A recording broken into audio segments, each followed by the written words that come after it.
الله الرحمن الرحيم إن الله وملائكته يصلون على النبي يا أيها الذين آمنوا صلوا عليه وسلموا تسليما اللهم صل على سيدنا ومولانا محمد وعلى آل سيدنا ومولانا محمد وبارك وسلم. We are delighted today to be holding this event in Exeter Masjid. We do commend all of you for being here today, especially because of the weather conditions. And many people have been affected by the weather, or just out of caution, they have not been able to make it. The registrations we had far exceed the number that we have here, and we were expecting even more than those that were registered to arrive on the doors. But as we were just saying to Ilan, nasib, that's the way that it is. But we are having this recorded as well, so those that were unable to make it, they can catch up later and watch it on video, inshallah. The most important thing was that we are actually holding this event, and we are grateful to Professor Ilan Pappé because of his busy schedule.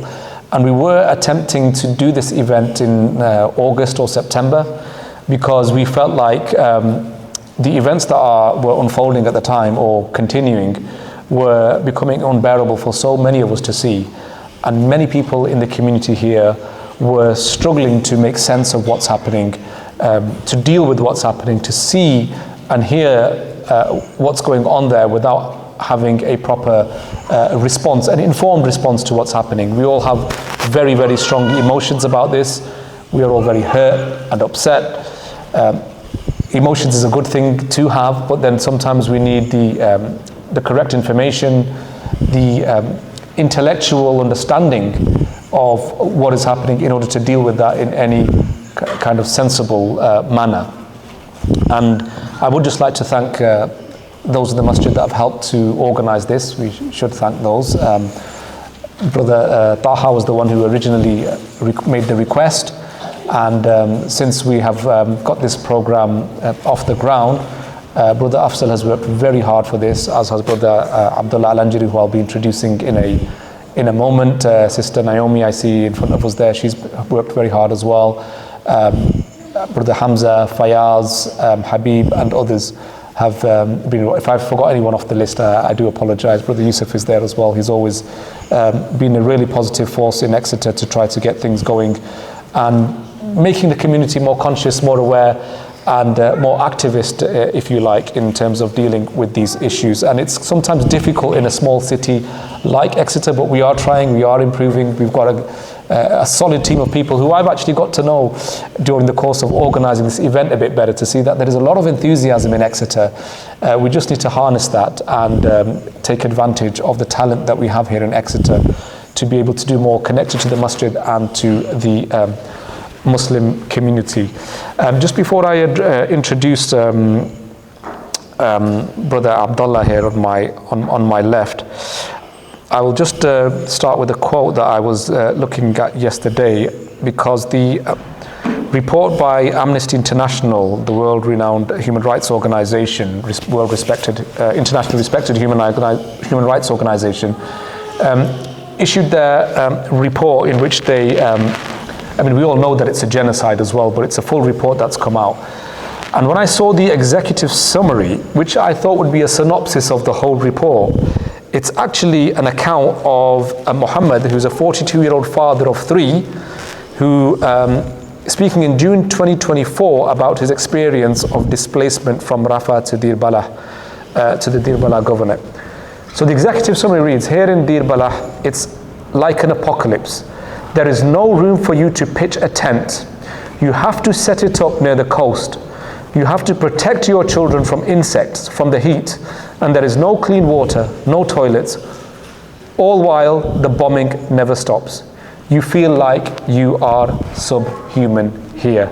So that's the executive summary from the reports that's just come out, a real life anecdote of what it's like there on the ground. And I think it's instructive that Amnesty International, the executive summary, put an anecdote of a real life story of Gaza. We are complaining about the weather here and other things that we go through, but we just cannot imagine and fathom what those people of Gaza, and we shouldn't forget also the West Bank, and we're going to talk about Jerusalem as well today, what they are going through. Before we begin with our main lecture, from Professor Ilan Pappé. We have with us a very informed person who we are lucky to have actually here in Exeter. He's originally from Kuwait. He's a PhD student studying under Ilan's supervision at the Institute of Arab and Islamic Studies. And beyond Exeter, he's very well known as an activist for Palestine. I've asked my friends in Kuwait who have never met Abduallah, and they do know him from social media and from other activism, that he's well regarded and well known in Kuwait as a real advocate for Palestinian rights and Palestinian liberation. He's doing a PhD on, he's actually focusing on Jerusalem and the Judaization or Zionization, if you like, of Jerusalem. That's his expertise in terms of research. Although his knowledge is very wide-ranging, we always have very interesting discussions on political science, the Middle East, and other subjects as well.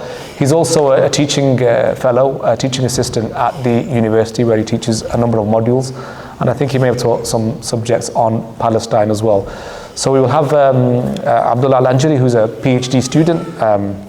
Inshallah, we'll be finishing in probably a couple of years to speak first, and then we will hand over the microphone to Professor Ilan Pappé. We will have time for questions and answers at the end as well, so any questions that you do have, do hold on to them until the end, and we do promise we'll have a segment for taking questions. Thank you.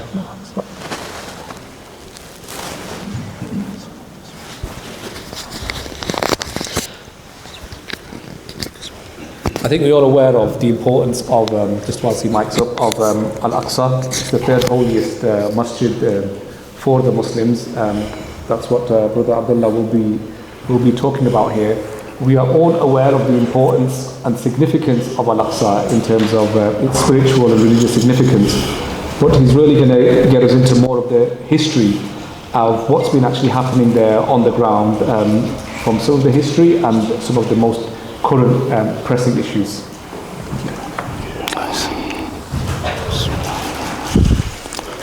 Assalamu alaikum wa rahmatullahi wa barakatuh. Can everyone hear me? Okay. Bismillah ar-Rahman ar-Rahim. Rabbi shrah li sadri wa yassir li amri wa ahlul 'uqdatan min lisani yafqahu qawli. First of all, it's a privilege and an honor to be on the same panel as my very dear supervisor, Professor Ilan Pappé, and my very dear friend, and also someone who I learned a lot from, Dr. Mustafa Baig. So I will speak very briefly about the core and the heart of the Palestinian struggle for liberation, which is Jerusalem. As we already know, the question of Jerusalem was always one of the main top priorities for at least the last 60 years or so.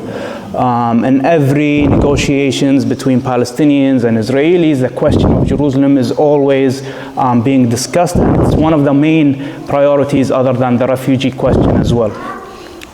So, regarding Jerusalem, the city itself, for thousands of years, different empires have fought each other to conquer Jerusalem. As we already know, Jerusalem was at one point conquered by the Roman Empire, and then it fell under Muslim rule, and then under Crusader rule. And finally, Jerusalem was ruled by Muslims for around 1,300 years, more or less, until it was occupied in 1948. West Jerusalem was occupied in 1948 by the Israelis, and East Jerusalem was occupied in 1967 by the Israelis as well. So, of course, as we already know, under Islamic rule in Jerusalem, there was a very high level of religious tolerance, specifically under Ottoman rule. So the Ottoman Empire ruled Jerusalem from the 16th century until the 20th century, more or less, so from the 1500s to the 1900s. During this period, there was a very high level of religious tolerance between Muslims, Christians, and Jews. They have all attended each other's weddings. They have also attended each other's funerals as well. They engaged in trade with one another, and they all lived in peace and harmony. And this was a very long period, lasted for hundreds of years under the Ottoman Empire. Jerusalem was also for thousands of years considered the center of the earth, literally. If you look at old maps, Jerusalem was always considered the center of the earth. So there was the Holy Land in general and Jerusalem in particular. So why is Jerusalem so important to all three Abrahamic religions? Why did empires for thousands of years fight each other to rule the city? So in a nutshell, for Jews, Jerusalem was the site of the Temple Mount, according to the Jewish narrative. Jerusalem was the center of Jewish prayer for thousands of years. It was also and remains the direction to which Jews pray from around the world. For Christians, as we already know, Jerusalem is the location of the Church of the Holy Sepulchre. It is where they believe that Jesus was crucified, and therefore it is also incredibly significant for Christians as well. In fact, for hundreds of years, Christian pilgrims from all around the world went to Jerusalem to perform, to worship at the Church of the Holy Sepulchre. And regarding Muslims, as Dr. Mustafa mentioned, Muslims, Jerusalem is the center of, or it's the location of Al-Aqsa Mosque, which is considered the third holiest site in Islam. So, following the establishment of the State of Israel in 1948, Jerusalem was divided into two halves. West Jerusalem fell under the Israeli occupation, whereas East Jerusalem fell under Jordanian rule. In 1967, Israel illegally occupied the eastern part of East Jerusalem in the aftermath of the 1967 war in violation of international law. Immediately after occupying East Jerusalem, Israel worked to establish a Jewish demographic majority in the city. Okay, so in other words, Israel's most important objective in East Jerusalem from 1967 to this day was to create a Jewish demographic majority in the city.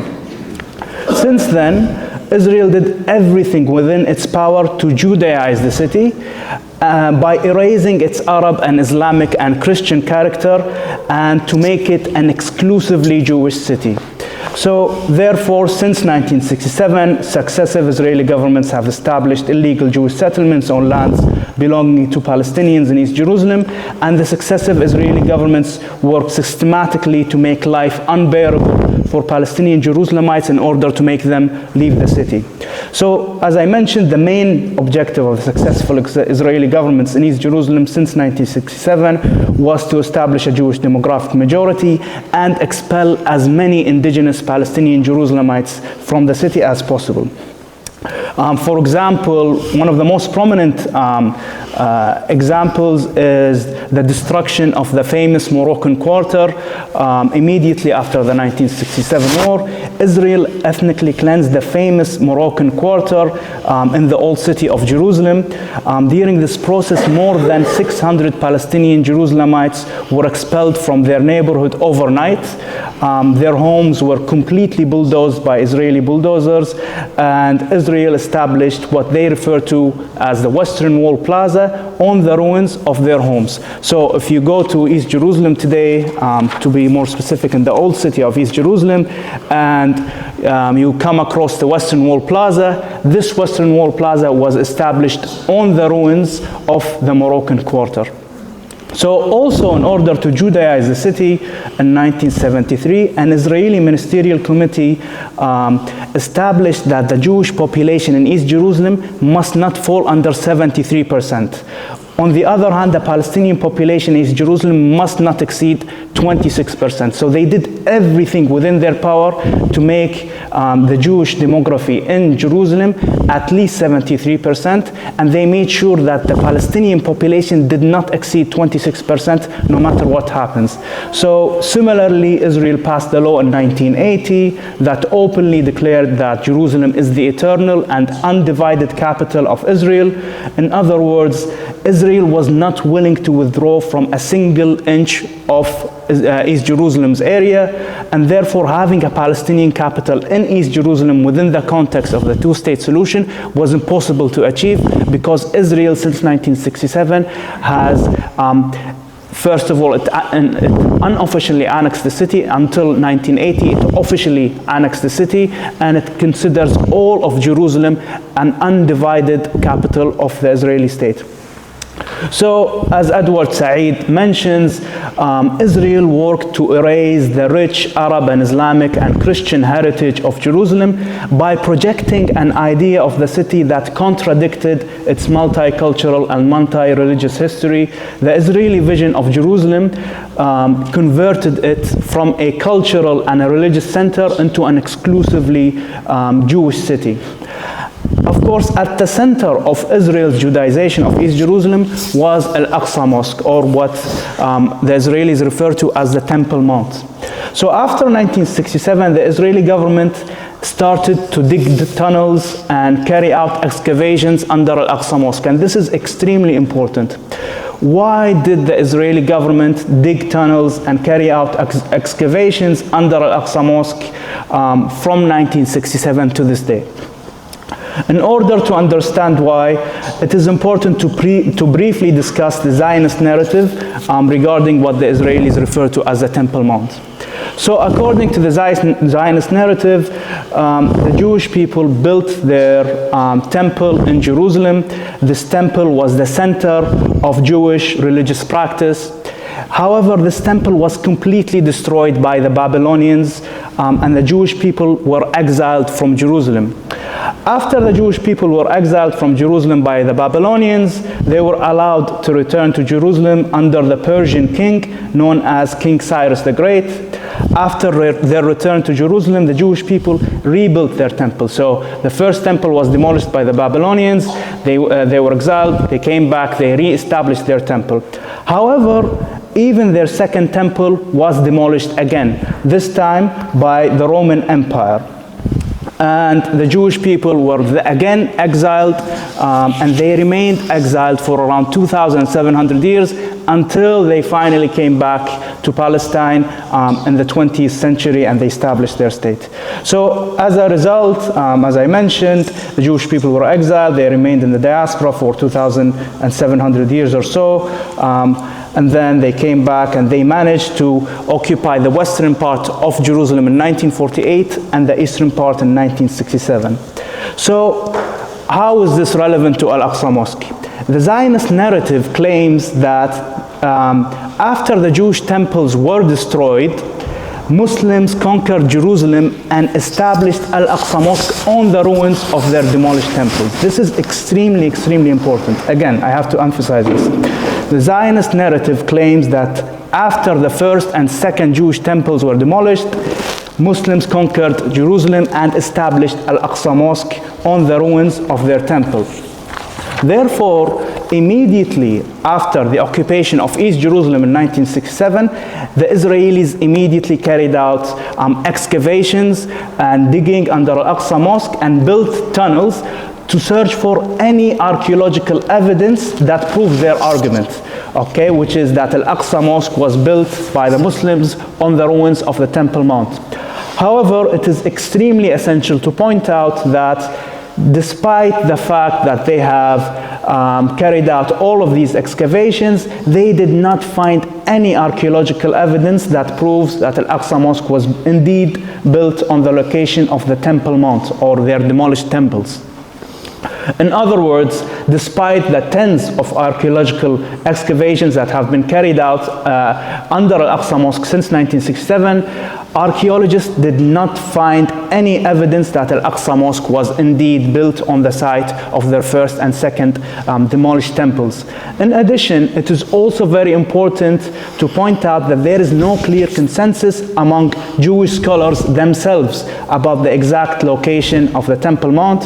For example, the Torah does not mention the precise location of the Temple Mount, and according to a very prominent Orthodox anti-Zionist Jewish organization, they are called True Torah Jews, it is unknown where the Temple Mount once stood. This controversial issue has been heavily debated by archaeologists and Jewish scholars, and there is no consensus among them about the clear and precise location of the Temple Mount. It is also very important to mention that the excavated tunnels under Al-Aqsa Mosque severely undermine the foundation of Al-Aqsa, which is why the excavations have been widely criticized and condemned by human rights groups. God forbid, if an earthquake hits Palestine today, Al-Aqsa Mosque is very likely to collapse because it has a very weak foundation, and this weak foundation is a result of the excavations and the tunnels that were built by Israel since 1967. However, despite not finding any archaeological evidence, the fundamentalist right-wing Messianic Israelis insist that Al-Aqsa Mosque was built on the site of the Temple Mount, and therefore they have worked systematically to destroy Al-Aqsa Mosque several times from 1967 to this day. So Messianic Zionist extremists have perpetrated several attacks on Al-Aqsa Mosque with the aim of blowing up the mosque and building the third temple on the ruins of the mosque. The first attempt to blow up Al-Aqsa Mosque or to destroy Al-Aqsa Mosque came only 2 years after the occupation of East Jerusalem. In 1969, an evangelical Christian named Dennis Rohan set fire to Al-Aqsa Mosque, and this incident severely damaged Al-Aqsa Mosque. So why did an evangelical Christian from Australia come all the way from Australia to Jerusalem to set fire to Al-Aqsa Mosque? In a nutshell, evangelical Christians share the same views regarding Al-Aqsa Mosque, or what they refer to as the Temple Mount, as the extremist right-wing Messianic Zionist Jews. So among many other biblical prophecies in the Old Testament, evangelical Christians believe that the ingathering of the exiles, or in other words, the return of the Jews to the Holy Land, as well as the construction of the third temple on the ruins of Al-Aqsa Mosque, are prerequisites for the second coming of the Messiah. So because of this shared biblical belief between evangelical Christians and Messianic Zionist Jews, an alliance was established between them, and Dennis Rohan, who set fire to Al-Aqsa Mosque in 1969, was one of many evangelical Zionists who aspire to destroy Al-Aqsa Mosque and replace it with a third temple. So evangelical Christians and Messianic Zionist Jews found common ground regarding the prerequisites that would lead to the second coming of the Messiah. The first one is the facilitation of the return of the Jewish people to the Holy Land, what they refer to as the ingathering of the exiles. And the second one is demolishing Al-Aqsa and building the temple on its ruins. Evangelical Christians and Messianic right-wing Jews believe that if these two prerequisites were achieved, this will lead to the second coming of the Messiah and the Battle of Armageddon and so on. Zionist attacks on Al-Aqsa Mosque did not stop with Dennis Rohan's attempt in 1969. For example, in May 1980, a plot to blow up the Dome of the Rock was discovered by the Israeli police, and a large number of explosives were found by the Israeli police in the area. Another attempt to destroy Al-Aqsa Mosque happened in January 1984 when a group of right-wing Messianic extremist Jews planned to blow up Al-Aqsa Mosque. And other than these attacks on Al-Aqsa Mosque, there have been several attacks on the mosque from 1967 to the 21st century. It is very, very, very important to mention that 40 or 50 years ago, these Messianic fundamentalist Israelis were not in any position of power. They were ordinary Israelis with very limited influence. However, in the 21st century, and especially in recent years, Messianic Zionist extremists have managed to be in leading positions in the Israeli government, and their opinions became very, very common and normalized in Israeli mainstream politics. These extremists like Itamar Ben Gvir, like Bezalel Smotrich, are openly supportive of the right-wing Messianic movements and are actually calling for building a synagogue on Al-Aqsa Mosque. After the 7th of October events, the right-wing Messianic groups have been openly saying that it is only a matter of time until they completely blow up Al-Aqsa Mosque. In fact, I don't know if you guys saw this, but just a couple of months ago, a video was circulated, and this video was created by right-wing Messianic Jews. This video was created with artificial intelligence, showing the Dome of the Rock burning, and the video had the words "coming soon" to it. And they are openly planning to blow up Al-Aqsa Mosque, and this happened, this video was circulated only a couple of months ago. So we could wake up tomorrow to the news that Al-Aqsa Mosque was blown up by right-wing Israeli fanatics.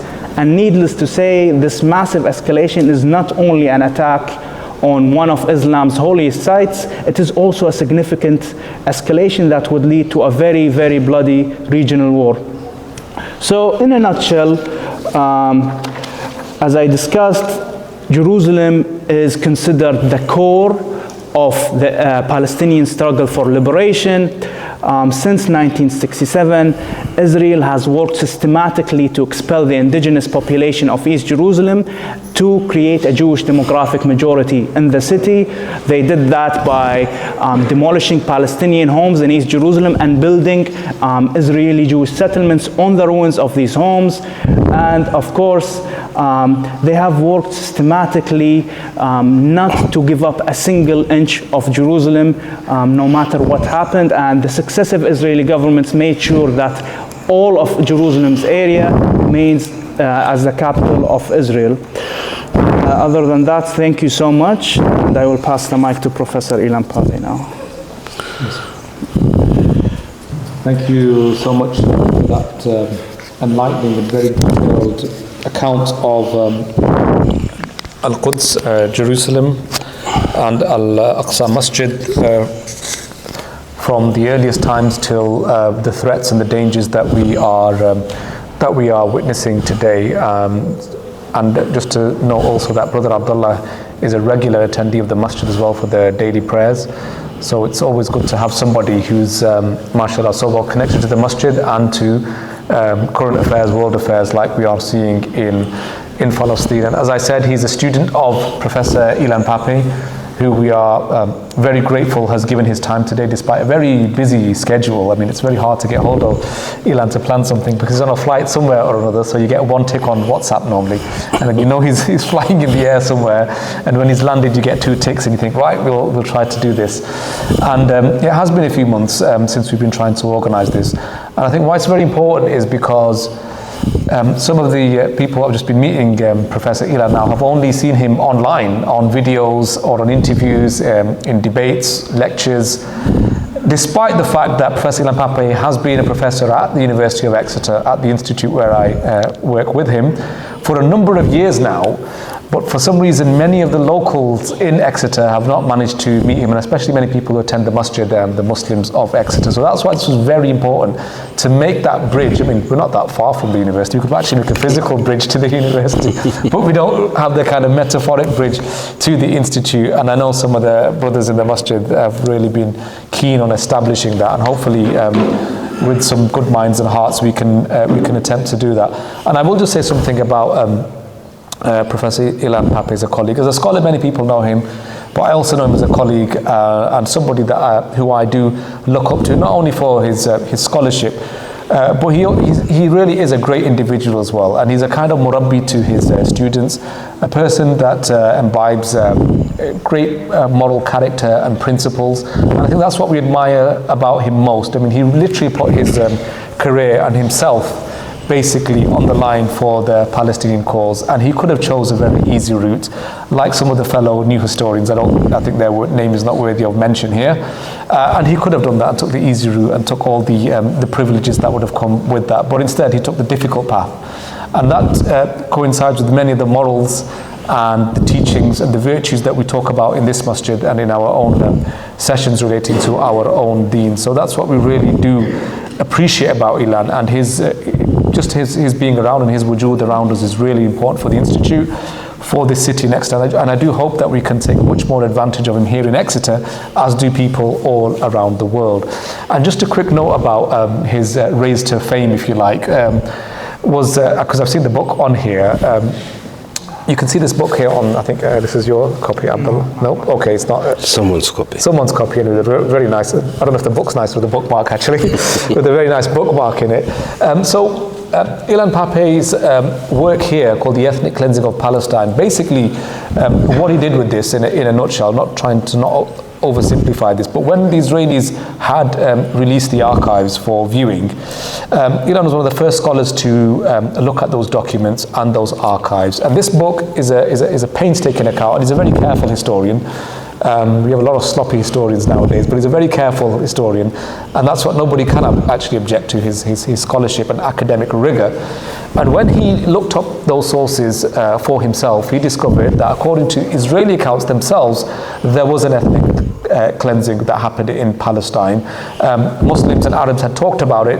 The Israelis had a different version of history, as was shown to be the case from the archives, and that research came out in The Ethnic Cleansing of Palestine. And since then he's authored so many books. I think I was asking the other day, like, how do you manage to write when you're flying around so much and with such a busy schedule? We don't have the same schedule as he does, but we can't write as much as Ilan. And I think he said something like, I think writing is your therapy, or something like this. You can probably mention something about that. So why we wanted Ilan Pappé here today was, we think people in the Muslim community might not be quite aware of the history of Palestine. We're all in pain because of what's happened since October the 7th. We cannot understand why it's going on for so long. I think even the best experts that we know, possibly Professor Ilan Pappé himself, did not think that it's going to go on for this long. People were thinking November, December, from October, by the end of the year, the Americans are going to tell them to wrap it up and say that's enough. But nobody knew that it's still going to be continuing. If you saw the news this morning about the attacks on the hospital, last night about the incineration of those tents, it's absolutely horrific and beyond anything that we could have imagined that is going to happen. But we wanted some context behind that, some history about how we got here, why is this allowed to happen, why is it still continuing to take place, and can we have any hope? As Muslims, we're told not to despair. The Quran says, do not despair regarding the mercy of Allah. We know it's going to come, we can't be in despair, but sometimes people cannot help being in that state when you are seeing what is happening. So there will be a lesson also for us to take in terms of what can we think about the future. Is there anything positive possibly to come out at the end of this? So without further ado, I would like to introduce our special guest today, Professor Ilan Pappé at the University of Exeter. We will have time for question and answers. Just before he begins, I know many people are at the back behind the chairs, or they haven't got a view. If I could ask, before the talk begins, we do still have a lot of space in front of the chairs. We've got the chairs for people who are struggling to sit down on the floor, and you might not be used to doing that in a mosque, but in the mosque we tend to, because of the etiquettes of the mosque, we tend to sit on the floor. But please feel free to come forward. Don't feel shy of standing up, because we don't want anybody to be blocked from actually seeing Professor Ilan Pappé speaking. It's fine if you are here crowded around the table, we have no issues with that, but we don't want you to be blocked from view. So please feel free to come forward. If there are any children that need some attention, we've got a room on this floor here, which there is sound, and also if there are any ladies and sisters upstairs, there's also a room upstairs which has a sound going to it, so you will still able to hear the talk if you are in one of these rooms. Yes, please do come forward, and don't feel that your view has to be blocked. So I'll pass it over now, and then we'll have time. Isha Salah is at 8 o'clock. We would like to finish a little bit before that, and we will have time for question and answers. 7:30, I believe. Okay, we'll aim for that, yeah. 7:30 is that? We'll aim for about That's okay. That's okay. Thank you. Okay. Thank you, Mustafa. I'll go a bit. That's better, I think.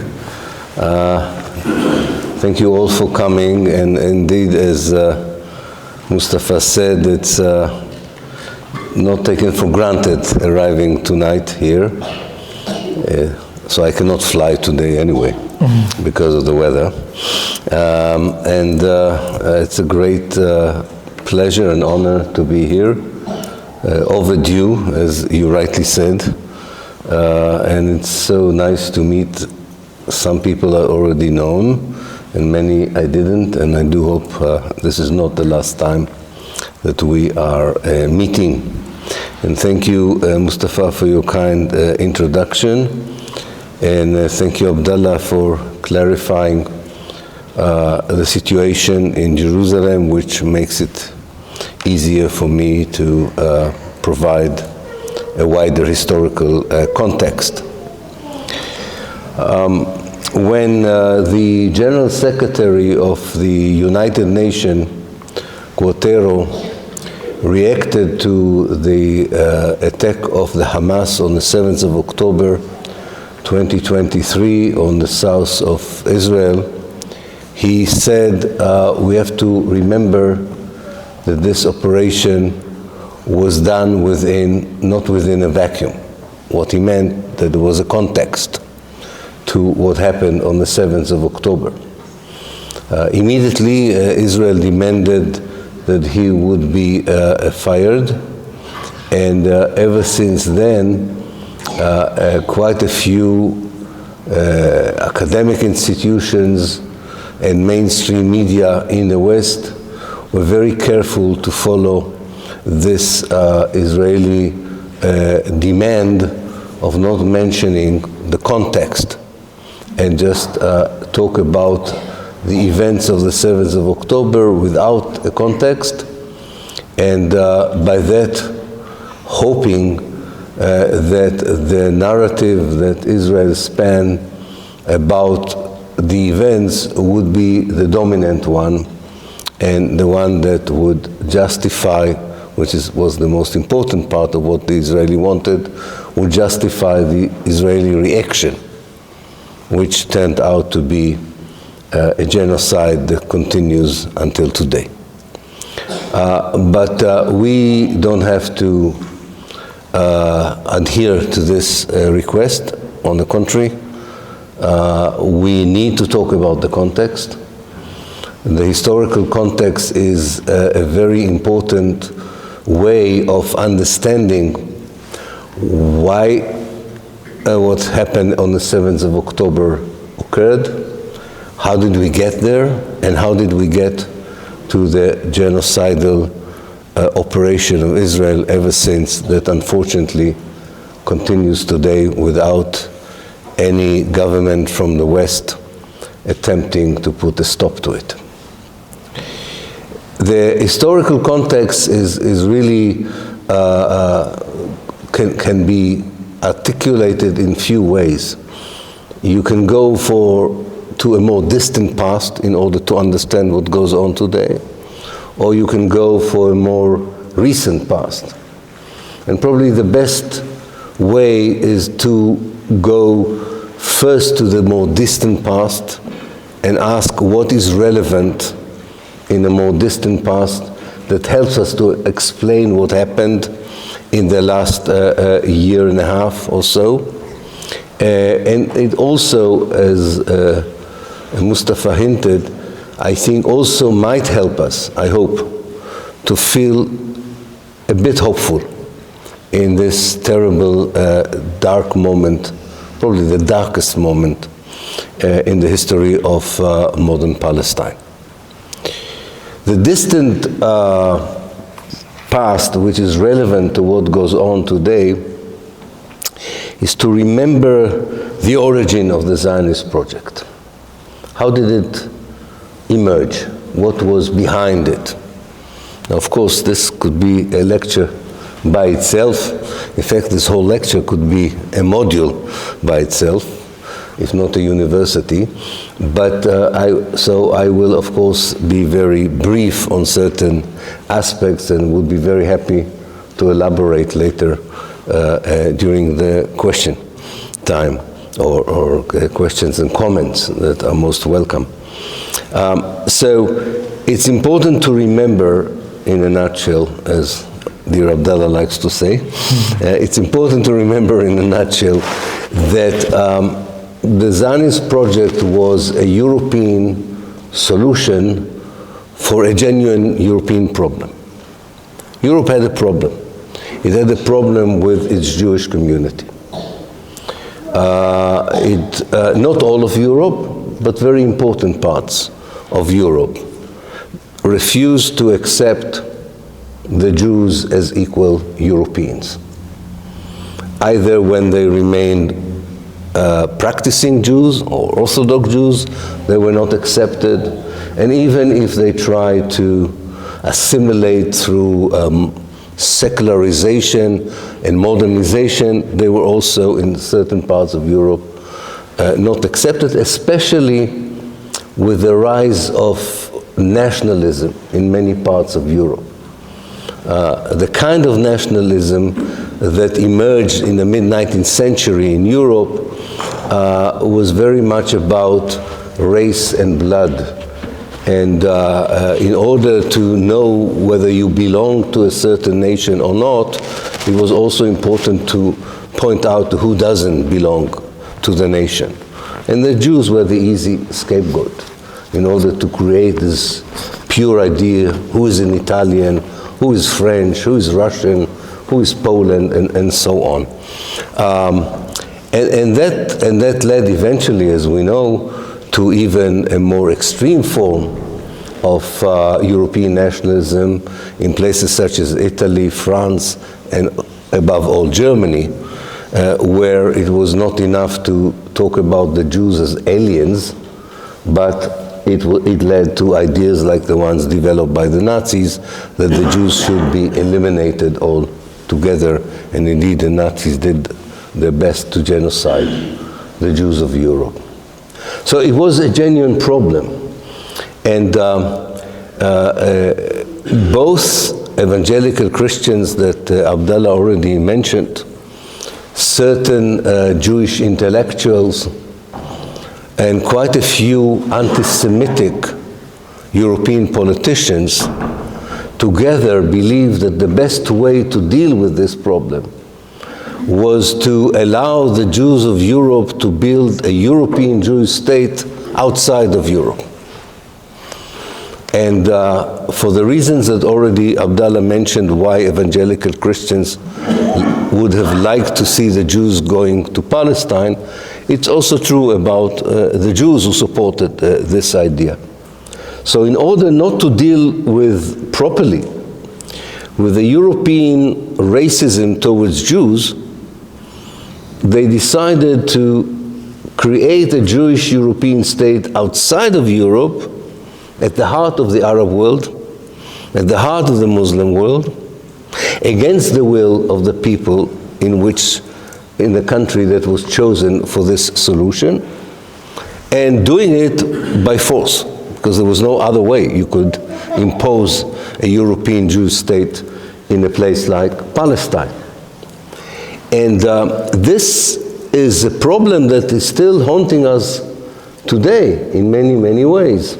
That Europe, first of all, did not deal with racism properly, because that was not the right solution for 1,000 years of anti-Semitism and hatred of Jews. And when you don't deal with racism towards one group, you don't deal with racism in principle. So racism is still a very important feature of European politics, culture, and life because of that.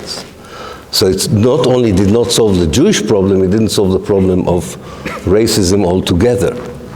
Secondly, you definitely do not solve the problem of racism by building a racist state elsewhere. It's not many people notice that among the Jews who lived in Arab and Muslim countries, even at the most difficult times, and this community experienced some very difficult times, and although generally they experienced a very good life within Muslim and Arab countries. But let's not idealize everything and romanticize. There were also moments of crisis. Even at the worst moment, there was not one Jew in Morocco, Tunisia, Algeria, Egypt, Syria, Iraq, Iran, you name it, that thought that the best way to deal with their predicament was to create a Jewish state in Palestine. This is a total alien idea for the Jews of the Arab world and the Jews of the Muslim world. They had their own aspirations for sometimes for a society that would accept them more equally and so on, or for better economic and social status. But they've never thought that the way to deal with their status as Jews in an Arab or Muslim world was to build a Jewish state in Palestine. It was a purely European Jewish idea. And I stress the fact that from the very beginning, it was clear that the only way you can build this state is by force. You have to impose it on the local indigenous native people of Palestine. And we are still in that situation because the imposition by force did not work. So they used more force, and eventually we get to the worst kind of force, the genocide. The use of genocide. So that's a more deeper, if you want, distant historical context.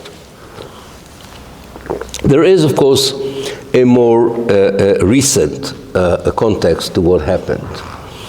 And that is to go back, the best way to present it is by going back to 1948.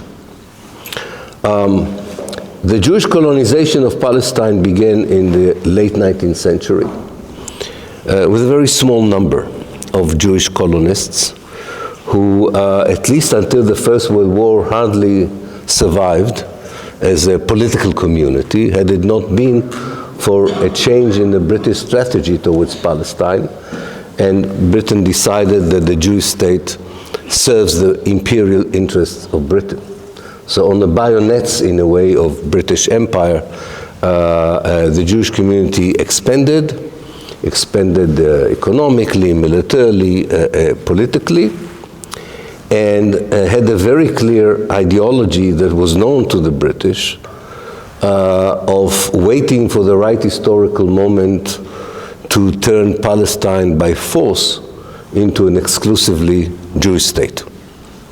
There were too few of them, and they were too weak to implement such an idea before 1948. But they have talked about it from the very beginning of the Zionist colonization of Palestine. And by the way, we now know from scholarship that this was not unique to the Zionist movement. There were other Europeans who were outcasts in Europe, for whatever reasons, who could not find their way into Europe itself, and build a European entity outside of Europe. And as the case of the Zionists, at the expense of indigenous native people elsewhere. These were the Europeans that colonized North America, Australia, New Zealand. We call this phenomenon settler colonialism.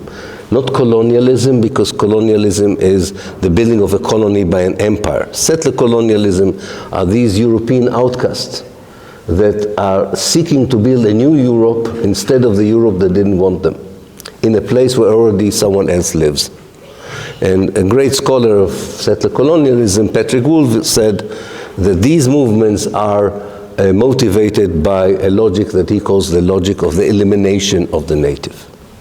And elimination of the native, as we know, in North America was through the genocide of the Native Americans, and also of the native Australians, and to a certain extent in New Zealand. And this is a similar phenomenon that we see in Palestine. Europeans coming to someone else's homeland, believing that they have the right to build a Europe instead of the Europe that didn't want them, by eliminating the native. And 1948 was the moment that, for various reasons, the leaders of the Zionist movement felt that the historical moment has arrived in which elimination can be attempted.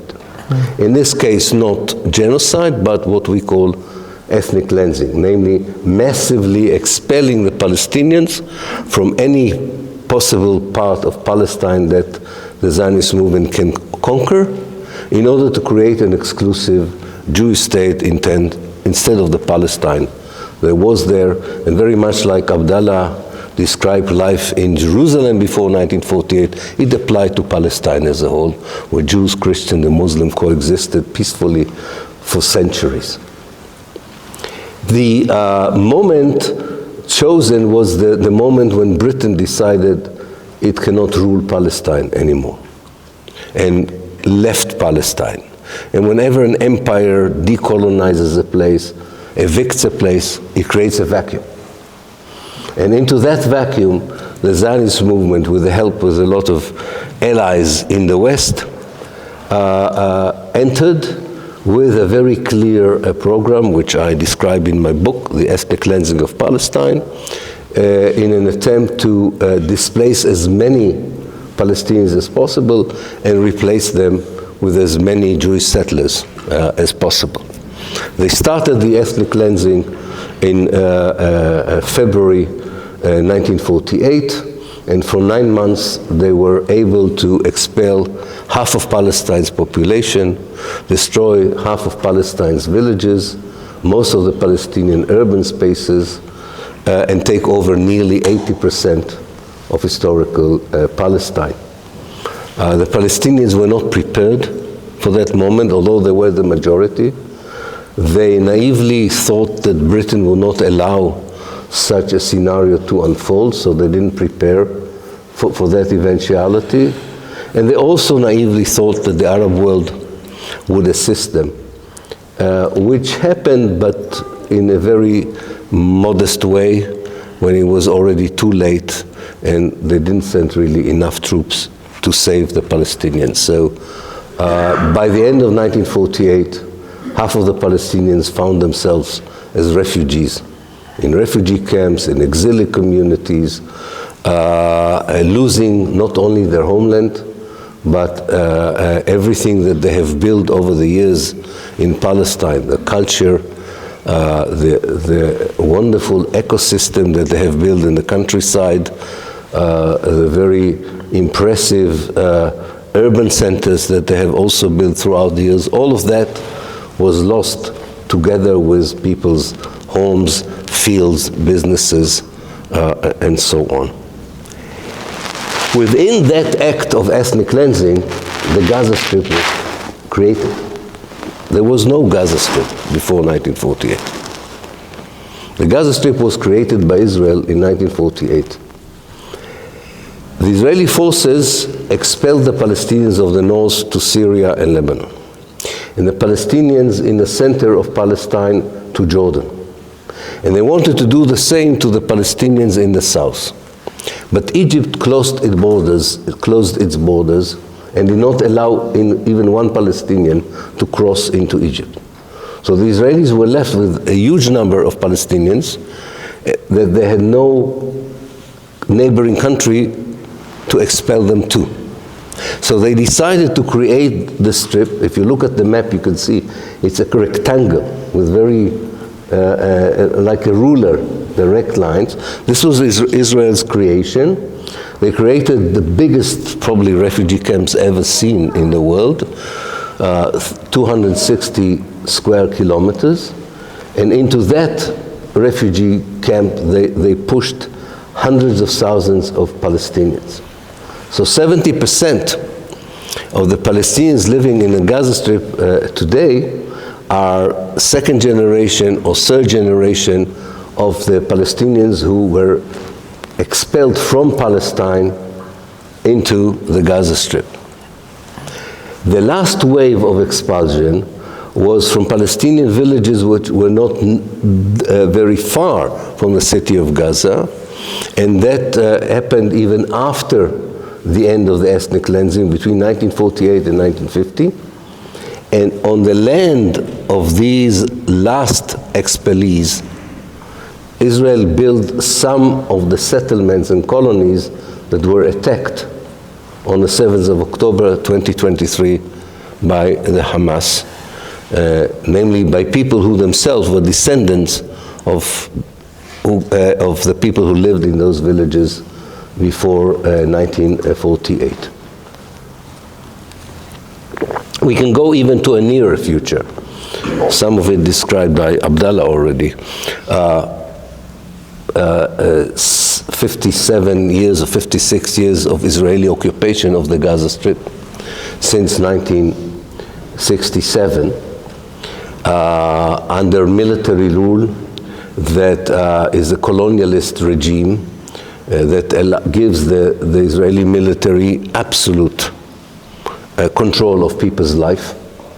The soldiers can decide whether they close a business, do not allow people to get to a school or university, not to get to their businesses or fields, destroy their homes, imprison them without trial, collectively punish the neighborhood or the city or the village at will. And people lived like this for more than 50 years. So that adds to the sense of siege, apart from the fact that you already lived in a huge refugee camp. And then you can add to this the 17 years of the Israeli siege since 2006. Israel, for understanding why did Israel impose a siege and blockade on Gaza and turned the mega refugee camp of the Gaza Strip into a mega prison or mega ghetto, you have to go back a little bit to 1967 again. Israel in 1967, as some of you I'm sure would know, occupied those parts of Palestine it did not occupy in 1948, namely the West Bank and the Gaza Strip. I already explained why Israel created the Gaza Strip. The West Bank, again, an area that didn't exist before 1948. People didn't know about the West Bank. It was not called the West Bank. It was an organic, integral part of Palestine. It was created by an agreement between Israel and Jordan. Jordan was allowed by Israel to have this part of Palestine that had hardly any Jewish settlers in it, in return for a Jordanian agreement not to participate fully in the 48 attempt by the Arab world in May 1948 to salvage the Palestinians. So that was the agreement. But in 1967, the territorial appetite of Israel grew, and it was able to occupy the territories it decided not to occupy in 1948. And like any settler colonial project, and we talked about settler colonialism, this balance between space and population, territory and demography, is always something that movements like Zionism deal with. They want more territory of the indigenous people, but they don't want the indigenous people in it. So they wanted as much as Palestine as possible, with as few Palestinians as possible. But if you occupy more of Palestine, you get more Palestinians. And in 1967, some Israeli politicians said, well, we can do in 67 what we did in 48. Let's complete the ethnic cleansing. Let's do it again. But the situation in 67 was different from 48, and eventually they decided against it. And what they did instead of ethnic cleansing was to create this military rule that I was talking about. You control the Palestinians without giving them any basic human rights and civil rights, which is the second best option for getting rid of them, of course, by displacing them physically from Palestine. Now, all this, of course, happened while the Palestinians resisted this kind of imposition. There was a Palestinian liberation movement from the very beginning. He tried to revolt against this imposition. Before 1967, he tried to liberate Palestine without success. After 1967, it was focused more on ending this kind of military occupation. The height of this attempt was the first one, at least the first peak, was the first Intifada, the first uprising in 1987 that also did not end the occupation. Then there was another attempt, another uprising, which is known as Intifadat al-Aqsa, because it was triggered by a violation of the sacredness of Al-Aqsa by Ariel Sharon, who was at that time the leader of the Israeli opposition. But also that uprising did not liberate, not only Palestine, did not end the occupation of the West Bank and the Gaza Strip. The Israelis, one of the main Israeli method of trying to control the Palestinians against the will, apart from the military, the police, the secret service, the military rule, the imprisonment without trial, demolition of houses and so on, was by increasing the number of Jewish settlers in the West Bank. And Abduallah talked about this method in Jerusalem. But there was it was a microcosmos of what they did in the West Bank altogether. Now, they were quite successful in convincing Jewish citizens to move in large numbers into the West Bank. And they used the Jewish colonies in order to create enclaves, small enclaves of the Palestinians, so that there would be no territorial integrity between the various Palestinian areas in the West Bank. They did not succeed in convincing a lot of settlers to move to the Gaza Strip.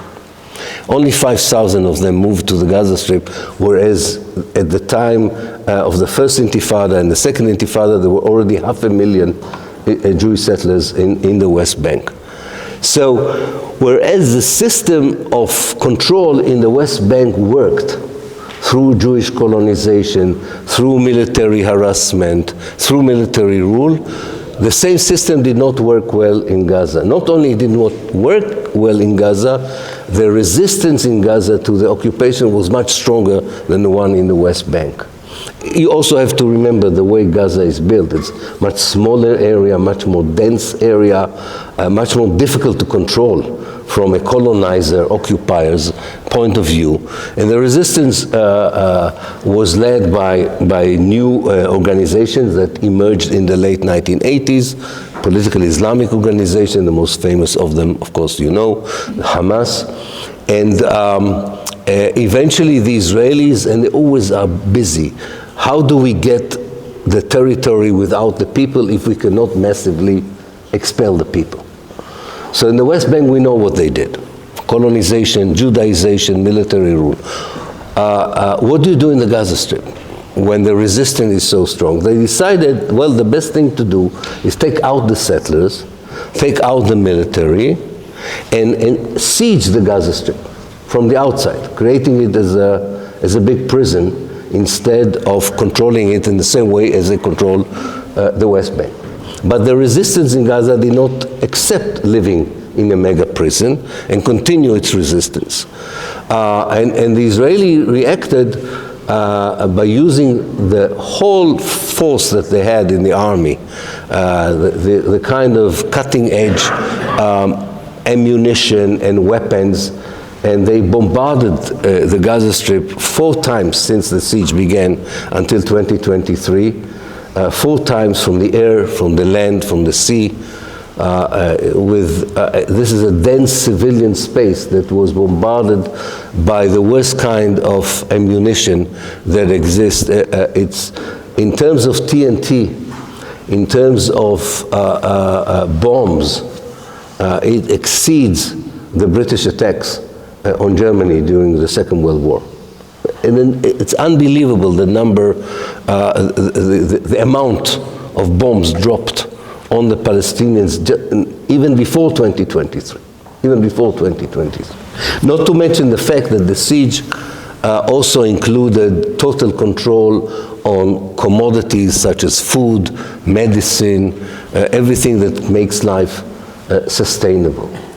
So you see that if you have here a context, you can either go to the very problem of imposing a Jewish state at the heart of the Arab world and the Muslim world against the will of the people of Palestine by force, or you can go to a more recent history, but you have to be familiar with both, I would think, in order to explain what happened. So we understand the resistance, but what led the Israelis to the genocide? What led the Israelis to the genocide is exactly the trajectory I described, the inability to find the right solution for the case of Gaza. It doesn't work. Colonization did not work. Siege from the outside did not work. So they opted for the worst kind of method, genocide. Total, massive killing of the population. Now, who are they when I say they opted for it? It's important to also understand that there was a dramatic shift in Israeli politics that enabled a group, and Abduallah already mentioned it in his description, a group that, rightly you said, Abduallah, were very marginal in the 80s and the 90s of the last century, and now hold very important positions of power in Israel, who have no inhibition, not only of perpetrating genocide in the Gaza Strip, but I don't think they will have any inhibition of doing the same in the West Bank if they are not stopped. So how can I say that with this kind of description that I see a ray of hope? It sounds not very logical if you describe this thing. I think we have reached a moment in the history where the failure of the project to impose by force a European Jewish state at the heart of the Arab world, at the heart of the Muslim world, against the will of the Palestinians, against the will of most people in the Arab world, this project has not succeeded, contrary to the way people portray it. And the fact that the people who lead this project, namely the State of Israel, are not the early founder of the state, are exactly this right-wing messianic Jews who grew in the Jewish settlements in the West Bank. I call them the state of Judea.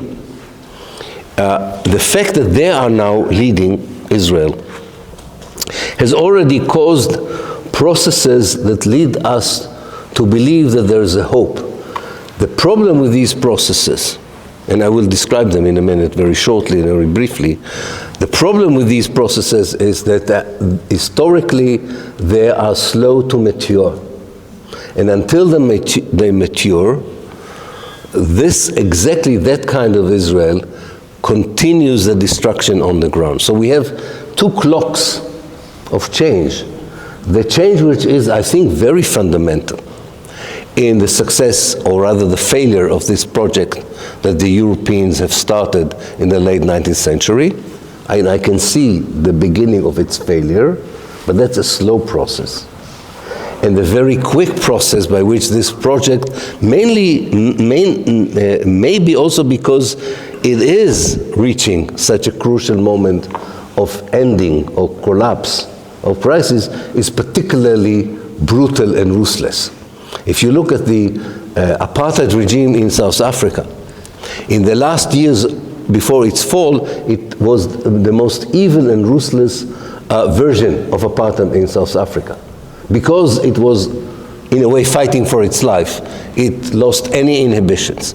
That's why we are in this moment. We are in the moment where this whole project that I described is not working, but in order to keep it, the people who are leading it now have no inhibitions. And unfortunately, there are some historical developments that help them, I think, will help them temporarily, not for a long time. What do I mean? The rise of fascism in Europe, the rise of populism in places such as India and the United States. I mean, this helps them because populist leaders and neo-fascist right-wing parties are not going to do anything to stop this state to continue its genocidal policies, despite the fact that there's a huge and amazing solidarity with the Palestinians in the world like never before. But we have to look kind of in open eyes to the coalition that still sustained the project. But the project, and with this I would end, is like a building that has huge cracks in it. And what the Hamas attack did was like an earthquake to these cracks. And I will finish by describing these cracks and why do I think that it's a hopeful sign. First of all, the kind of messianic Zionism that is now in power is in a civil war with the other Jews who live in Israel. The war is not about the policy towards the Palestinians, unfortunately. The war is about what kind of Jewish life people want, and there seems to be no common basis for the two groups. So there is not only a social implosion, there is also a huge emigration of people who don't share the values of these settlers and many of them have dual nationality. There's a huge emigration outside of Israel, and these people are also part of the economic and cultural and political elite of Israel. So it's not just a matter of numbers, it's also a matter of the quality of those people who leave. So that's one process. The second process, and we can see it, is a growing isolation of Israel in the international community. Not among right-wing governments, not among populist governments, but among many, many sections of the global society. And the International Court of Justice and the International Criminal Court already reflected this growing isolation of Israel and the willingness to call Israel a pariah state, an apartheid state, a rogue state, committing ethnic cleansing and genocide. This was impossible to do 10 or 15 years ago. This is significant change in language of international law towards Israel that would have long-term implication. It's too slow, to my mind, because of the genocidal policy, but it is happening. We have to acknowledge it. Also, Jewish communities around the world feel very uncomfortable to be associated with that kind of a state. And we know from the young generation of Jews, especially in the United States, they disassociate themselves from Israel and Zionism. They find other ways to define the Judaism. That's why so many of them are part of the solidarity movement with the Palestinians in the United States. Unfortunately, it doesn't happen in Britain. And that's for another lecture, not tonight. Economically, Israel is now totally dependent on the United States. Israel is able to sustain a war of 6 days, 6 weeks, but not more than a year. It's a huge expenditure to have such a war, and this is it's a real economic crisis. And even a populist president like Trump would think twice whether he wants to invest $14 billion each year in order to sustain Israel. It's not anymore a great asset, even to people who would not support the Palestinians, but at least would care about their own economic sustainability. To that I would say, and this may sound unrealistic in a way, because the Palestinian national movement doesn't look united, doesn't look representative, doesn't look organized right now. But if you look at the younger generation of Palestinians, you can see also the beginning of undercurrents that I'm sure will mature and will bring a change in the way the Palestine issue is represented, overcoming fragmentation, overcoming disunity, and becoming a real factor as another crack, if you want, in this wall that I'm describing.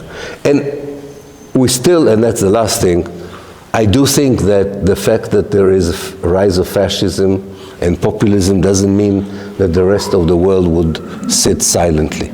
We should be hopeful that regardless of what happens in Palestine, that in the world itself, politics of justice, equality, still have a chance to overcome all these very negative political ideologies. They want to separate between us. They don't care about our real concerns. The more these forces of good succeed, the closer we are to the liberation of Palestine. The more they fail, the more distant we are from the liberation of Palestine. So taking all these together, you can see a collapse of this project. And this will happen, I'm sure it will. The question is, of course, will the Palestinian movement will be there to fill the vacuum? Can we be ready for that moment? We have too many examples in the Arab world of failed, collapsing state that are not turning into something better, but a continued chaotic situation. We don't want to be there in Palestine, but we should remember Palestine can be inspired by its past, not by a European model, by its past. And its past is genuine coexistence between Muslim, Christian, and Jews, which is a great model for the future. Now, of course, Jews who have privileges, who've been colonizers, who control the country, will not easily accept such a scenario, even if I would try to tell them this is a better life for you, not just a better life for the Palestinians. But that should deter us for advocating this as the right future, and fight the diplomacy of the global West, its discourse, its interpretation, its analysis, because all they do, generally or cynically, is provide immunity and shield of defense to the genocidal policies of Israel. But I do believe that the undercurrents are working in favor of justice, liberation, and freedom in Palestine. I wish I had a formula how to narrow the gap, two gaps, and with this I end. The gap between the clock of destruction and the clock of change, and the gap between what most people in the world would have liked the governments to do on Palestine and what the governments are doing actually, or doing nothing in the case of Palestine. This is our activism. I'm sure we will do more than we have already done, and finally find the formula for narrowing these two gaps. Thank you. Thank you very much, Professor Ilan Pappé. That was really a tour de force, fascinating talk, taking us right from the roots of the problem up until the genocide today, and what hope we do have for the future. And I'm sure many of the audience here have been enlightened by this talk and better informed. I'd just like to say that Ilan does have a new book out, actually. I should have brought a copy with me, which is one of the reasons why we are in this place. It's about the lobby on both sides of the Atlantic. That's referring to America and Britain. Again, serious archival work, researching the documents going right back to the earliest. I mean, we often think about the lobby, the Zionist lobby, as something very contemporary, of course, which it is, but he's traced as a historian right to the early kind of genesis of lobbying for Israel and for Zionism. So that's a book to get your hands on. Between this and that book, there's lots of the books I can't actually mention now, and of course many articles as well. So we have time for questions. I may take the chair's privilege to ask the first question just to set the tone. It's actually not my question, it's a question from the public, and it's one about actually history. What are the Israeli views on the Nakba? That's 1948, the ethnic cleansing. Do they accept it took place, including the atrocities and ethnic cleansing? How is it described in their history books? What's their view of it, and how is that counted? Right, very good question. If you opened a common textbook for Israeli high school children, or if you look at the curriculum in universities, or if you look at the way the mainstream media describe the Nakba, you can see a total denial of the ethnic cleansing.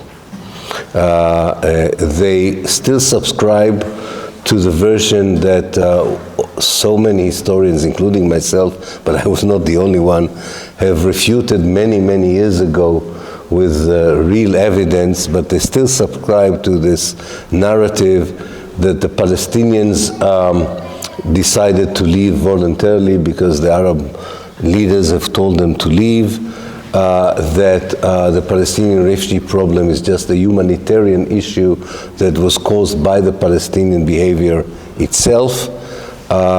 What really pains me is not only the denial of the facts of what happened, which are so clear and open, but the lack of compassion.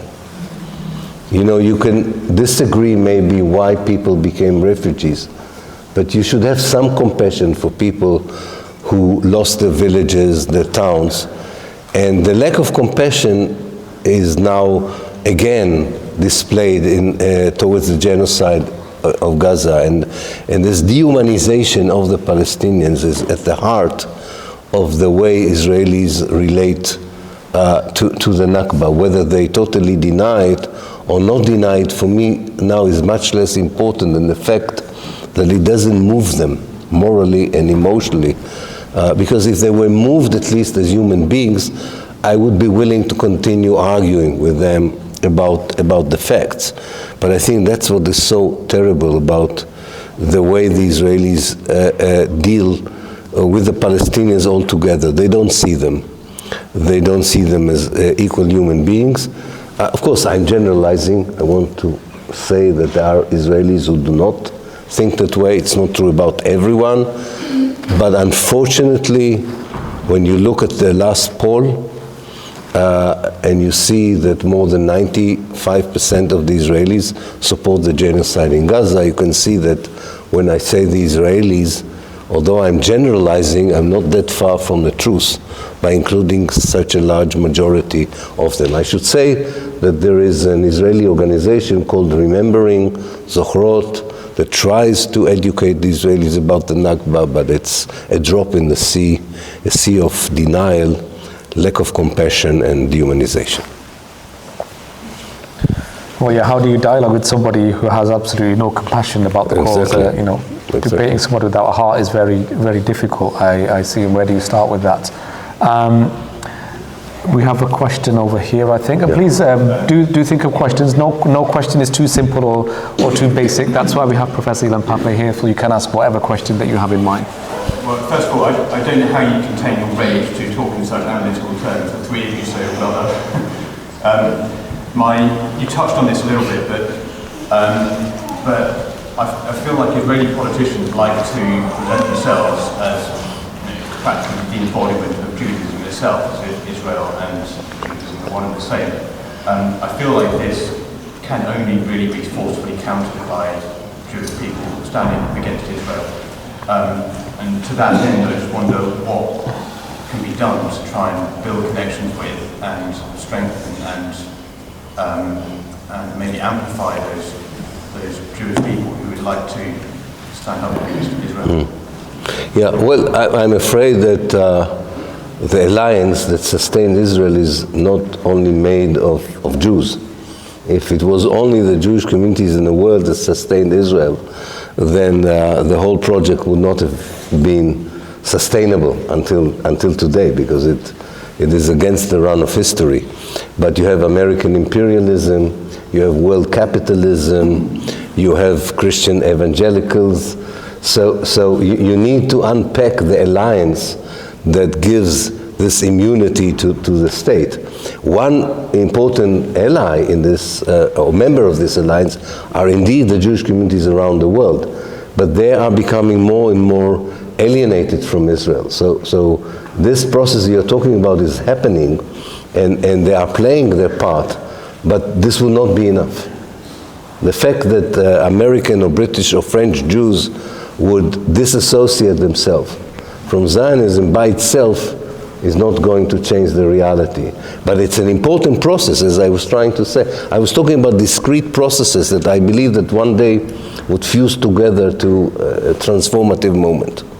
Right? So I think the alliances exist. I mean, maybe we don't see it in Exeter, but in London, in Paris, in America, anti-Zionist Jews, whether religious or non-religious, Muslim communities, other concerned citizens are working together to put pressure on Israel to stop the genocide. The 1 million people who demonstrated in London included everyone, included anti-Zionist Jews, progressive people on the left, members of the Muslim community, members of the Arab community, members of people from around the world, trade unions. That is what drives us mad. The coalition that supports Palestine was never so vast. I don't remember a moment in history where so many millions in the world, first of all, knew about Palestine, cared about Palestine, and yet this huge, massive support is not translated into ending the Israeli genocidal policy. So there's something wrong in the way the governments react to what the people want. Possibly not only on Palestine, also on global warming, in poverty, other issues. Our political system are not very representative of our real concerns. And one of our concerns is definitely Palestine. Yeah, question here. Yeah. Thank you. A follow-up question to what you have just mentioned, and actually it's in relation with an interview that you gave recently about your new book, and it's about the effect that Israeli lobbies do in the United States to influence politics and to maintain the status quo. So how do you see that this impact or the effect of these lobbies would change to have a different trajectory of the status quo? Yeah. These lobbies, I tell you what is the weakness of a lobby like the pro-Israeli lobby in America. They have very little influence or power to influence conscientious sections of the civil society. They can influence politicians who are career politicians. They can influence institutions by withdrawing public money to institutions.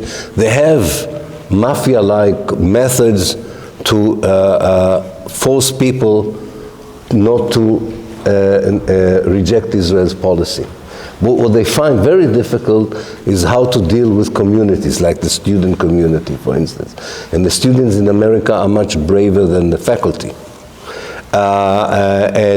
Or different churches that are very supportive of Palestine. Or trade unions, like the trade unions in the western part of America who refuse to download the commodities of Israeli ships. So they are running into trouble. They are running into trouble. They're not that powerful as they were, but they're still powerful. They're still powerful. But it comes back to my main point. If the decline of such a lobby is connected to a dramatic change in the way we do politics. If politics continues to be, in essence, the pursuit of self-interest of politicians and not their attempt to solve our problems, lobbies like this would be influential. You can buy politicians in America with a lot of money, as we have seen. The moment something will change in the way we do the essence of politics, an issue like Palestine would become very different in the way it is treated by government. This is bad news, but also good news. It means the Palestinians are really not alone. They are really not alone. They are part of a human effort to make politics something different from what it is. Because what it is today has very little to do with the real problems of the world. So I think the lobby is part of this structure, and therefore it is the more politics change for the good, lobbies become weaker. If they remain as they are, then it will still be a powerful tool to influence politicians. Just a quick note, I think AIPAC was boasting that all the candidates that they backed in America before the general election, that they won. But the fact that they have to spend record amounts of money is a victory. Absolutely. I think. And is that sustainable is a question that you have to ask, like how much more are they going to have to spend next time, and what's American politics going to look like in terms of, is that risk worth it for those candidates to kind of really, and some of those were right on the knife edge, some of those elections that had happened. We have a question over here, I think.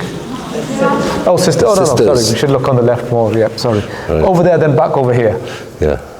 Yes, please. If you could just raise your voice a little bit when you're asking the questions, because there is a couple more sisters here, so we've been a bit overlooked. Perhaps we could have a couple more questions. Yes, of course, absolutely.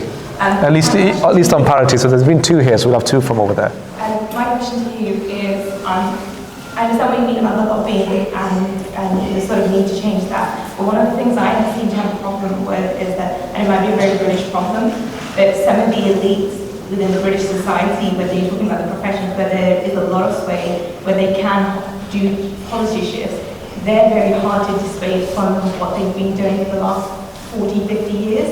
And it's very hard to have conversations with them about even the current genocide.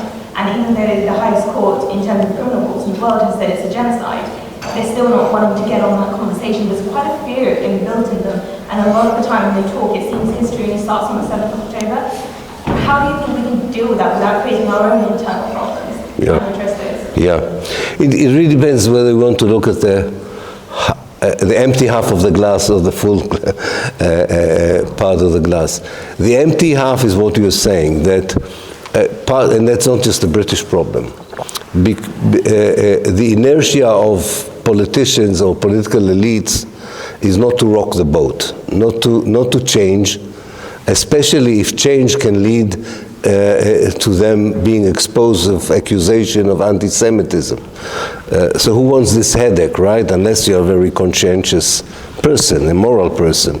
So they would rather, even if probably they know what we know, and they feel what we feel, they decide not to risk their career.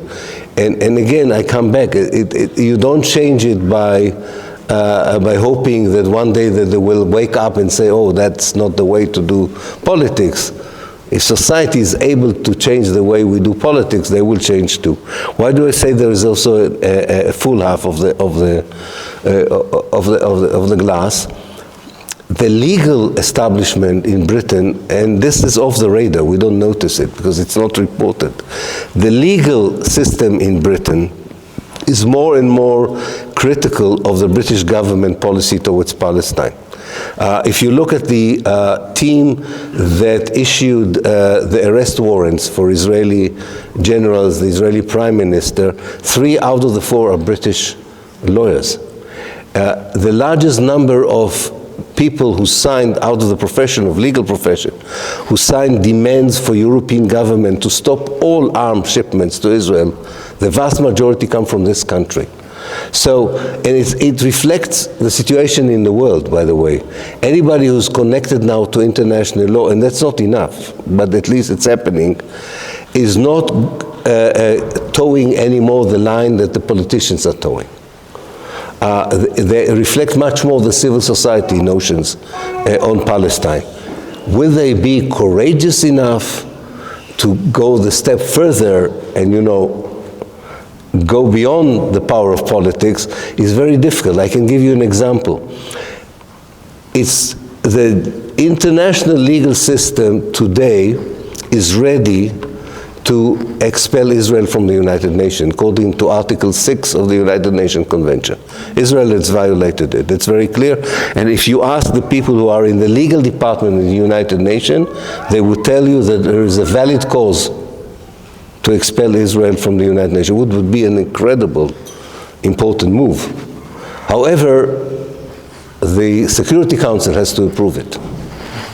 And as you know, in Security Council, America would veto this thing. So it shows you that we have also structural problems that we have to address, which are not directly connected to Palestine, but have huge influence on Palestine itself. So we have to choose our allies. We have to understand who is with us, not only on Palestine, but also on the issues that have eventually a bearing on Palestine, such as the way international legal system works, such as how does the legal system in Britain works, and so on. And absolutely, you're right, how political elites behave. All right. Yeah, from here. Yes. Yeah, thank you everyone for this evening. You started your talk earlier with talking about context and take a second. And something I've heard spoken very, only a little bit, I didn't see much of this, but this year I haven't seen this conversation at all. But around what happened on October 7 and the potential of it being an inside job, and particularly with some of the details around how the Israeli troops weren't at the base where they usually would be, and how that actually happened with the Gaza fence when it's, one of the most secure security systems in the world. And that conversation this time last year, I was saying we could talk about that, and even some of the Israelis that had worked on it, saying there's no way this could happen without them knowing. And also something as a historian, I think we can clarify some of the details around how, I believe, correct me if I'm wrong, but I believe that Israel did fund Hamas in the past, maybe in the 80s. I just wondered if you could give an insight on that.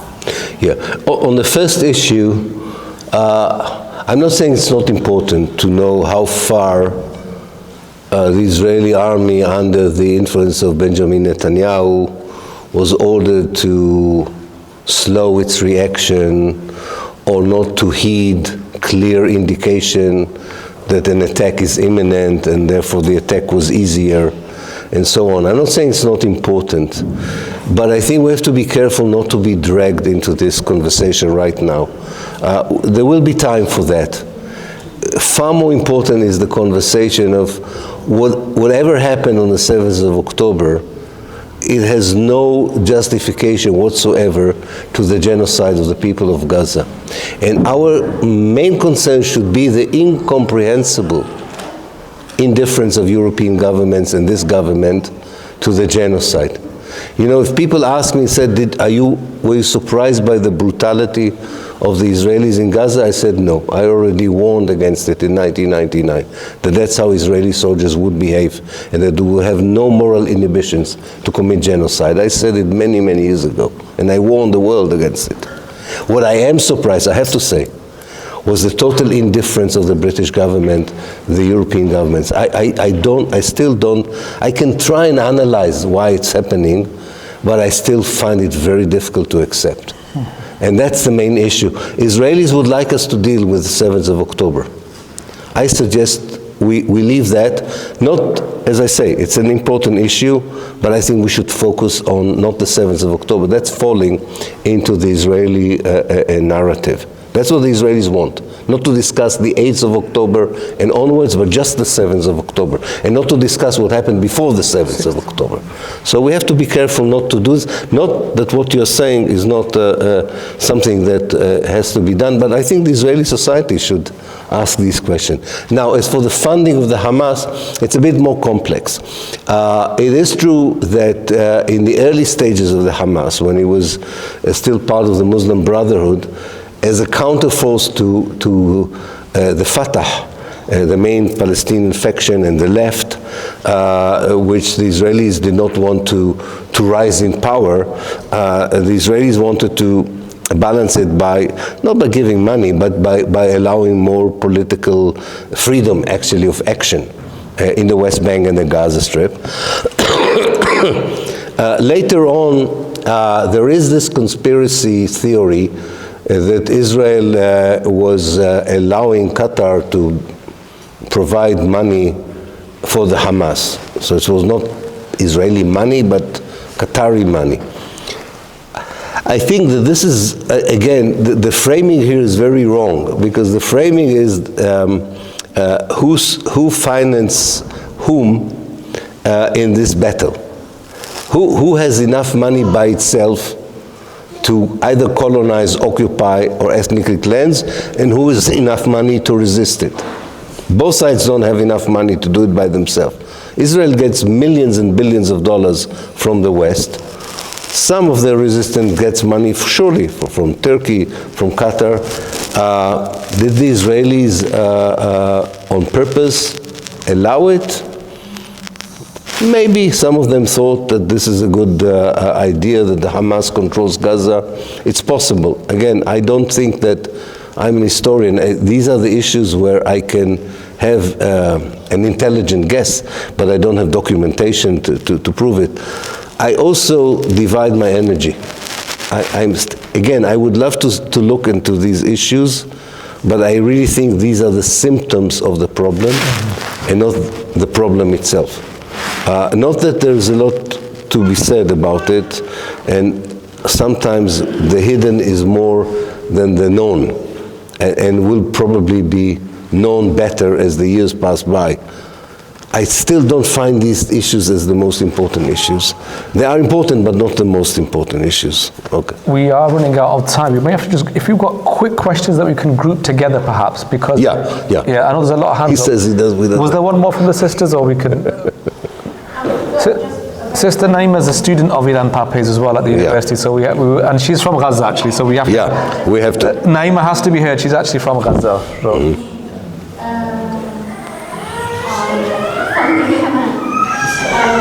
The money that comes from Qatar is not given to a military party part of Hamas. It's given to the government that governs the daily lives of the Palestinians.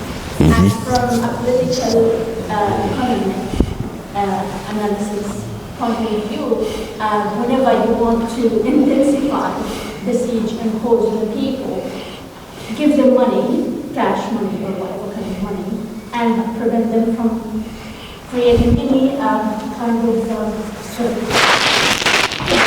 projects. And one of the main conditions, or one of them given by Hamas, is not to make any productive projects. And they want so many funds to Gaza, and this is for how you see it. And for them to cover it has nothing to do with it. Thank you. Can we very quickly here, just short questions, and then Ilan can respond. Yes. Questions to Abduallah, as you mentioned, the historical relevance of Al-Aqsa Mosque. So I just wanted to ask you, how do you see, let's say the Jewish government or the Zionist government found the ruins of any temple, historical temple beneath the Aqsa Mosque. How is that relevant, or how is that going to change the discourse or the discussion on the Palestinian cause? Because they already are claiming that it's their land that is promised to them by Hollywood. So they're already doing that. So how is that relevant in today's discussion? Can we just group that one as well? That's the last question we'll take, if that's okay. Afterwards, there might be some time because whilst we just go.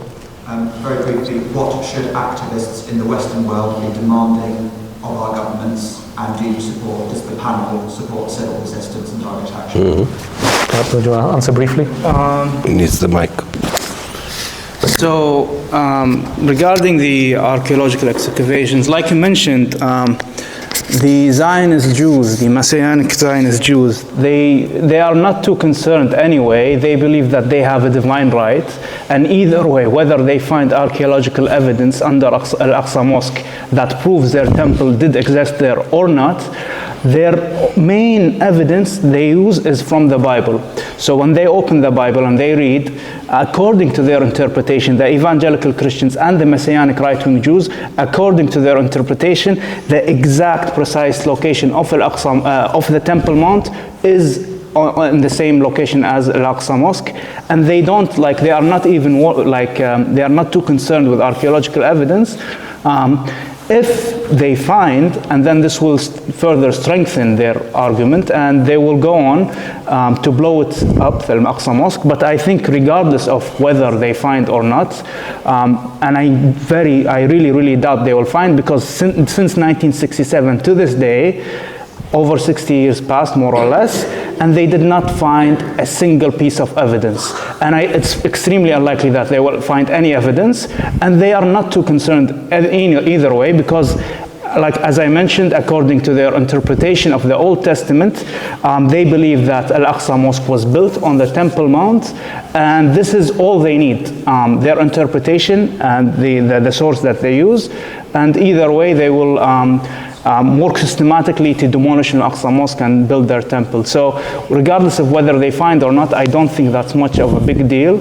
Either way, they rely on the Bible. Thank you. We pray for protection, Allah's protection. So, Yeah. if it's like 10 seconds, could you do it in 10 seconds? Well, I believe these people, they've let Shaitan into their heart. They've read the Quran. They've let Shaitan into their heart, and all they feel is hatred. Yeah. But if you teach these people, give peace a chance. Obviously this has happened. Let's draw a line and try and. We'll have that discussion later. We do pray for protection for Al-Aqsa, of course. Ilan, do you want to give us the final comment on the last question, which was about? Yes, definitely. I think it's important to pressure our members of parliament, the government. Britain is still providing parts of weapons that are used in the genocide. It makes them complicit in the genocide. We have to demand that all these arms shipments would stop immediately, that Britain should respect its commitments under international law. It is a member of the ICC and would declare openly that the arrest warrants would be respected by Britain should Benjamin Netanyahu come to Britain. That is the minimal that we can demand, from a government that claims to start a new leaf in British politics, the new government, and not let them get away with mesmerizing talks and all kinds of tricks not to respect international law while supposedly respecting it in the case of Ukraine, but not in the case of Palestine. Thank you so much for that, Professor Ilan Pappé, and for giving your time out today. He was actually busy filming for a documentary today, quite dramatically in that storm out there, I think, right? It might add some more drama to the film. We're very grateful that he did give his time today. Ilan has promised here, by the way, and when you promise something in a masjid, it means a big deal, that this is not the last one, right? No, so you are going to be back again. And just responding to the last one, I hope if anybody wasn't an activist for Palestine today or before today, then they are after this talk. So all of us have to play our role, and we are all willing to do that. We can all make a vow here today that with this inspirational talk, that we're all going to do our little bit, whatever we can, to bring about that hope and that light that Ilan described at the end of the talk. And inshallah, we will see that coming soon. May we see Palestine free in our lifetimes. If not, then as soon as that is in their destiny, inshallah.